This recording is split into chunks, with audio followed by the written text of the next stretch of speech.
She was a beautiful, brilliant, and daring spy who used her charm and wit to seduce her enemies and obtain their secrets. She was Betty Pack, codenamed Cynthia, and she was one of the most effective agents of MI6 during World War II. Her exploits helped the Allies crack the Enigma code, expose Nazi spies, and win the war. This is the story of the woman who perfected the art of the honey trap. Betty Pack was born in 1910 in Minneapolis, Minnesota, to a wealthy and influential family. Her father was a colonel in the US Army, and her mother was a socialite and a suffragette. Betty was a restless and rebellious child who hated the constraints of society and longed for adventure and excitement. She was also gifted with a high intelligence, a photographic memory, and a natural flair for languages. She learned French, Spanish, Italian, and German, and developed a keen interest in world affairs. At the age of 20, Betty married Arthur Pack, a British diplomat, and moved to Europe. She hoped to find happiness and fulfillment in her new life, but she soon realized that she was trapped in a loveless and boring marriage. She felt suffocated by the rules and expectations of the diplomatic corps and sought escape in affairs and travels. She also became fascinated by the world of espionage and began to look for opportunities to join the Secret Service. In 1939, Betty met Sir William Stevenson, the head of British intelligence in the US, and the man who would become her mentor and handler. Stevenson recognized Betty's potential as a spy and recruited her into MI6, the British Secret Intelligence Service. He gave her the codename Cynthia and assigned her to various missions in Europe and America.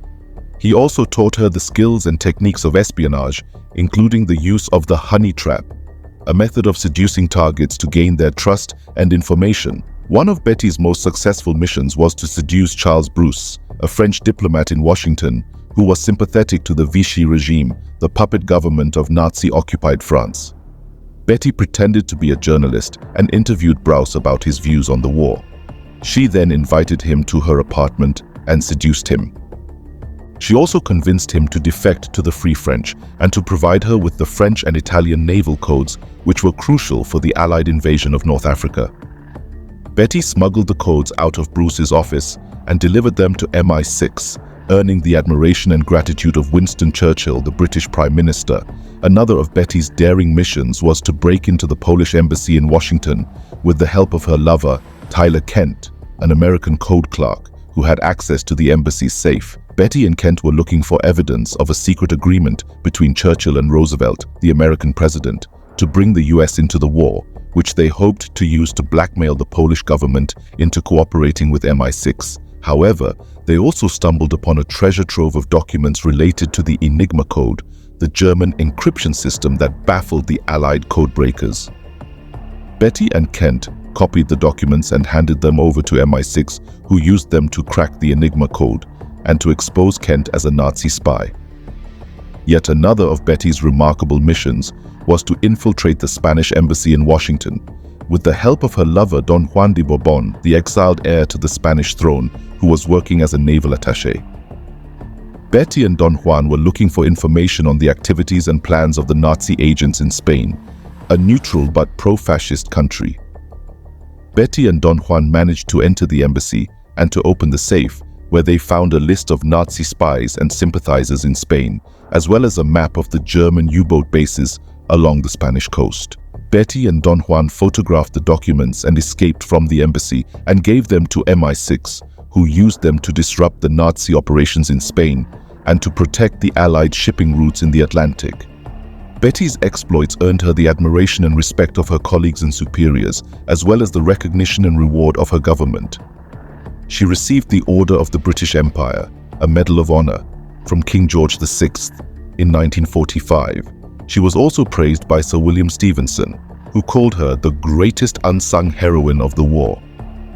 Betty was modest and humble about her achievements, and said that she only did what she had to do and what she enjoyed doing. She also said that she never regretted using the honey trap and that she never fell in love with any of her targets except for one. The one target whom Betty fell in love with was Charles Bruce, the French diplomat whom she seduced and converted. After the war, Betty divorced Arthur Pack and married Charles Bruce in 1951.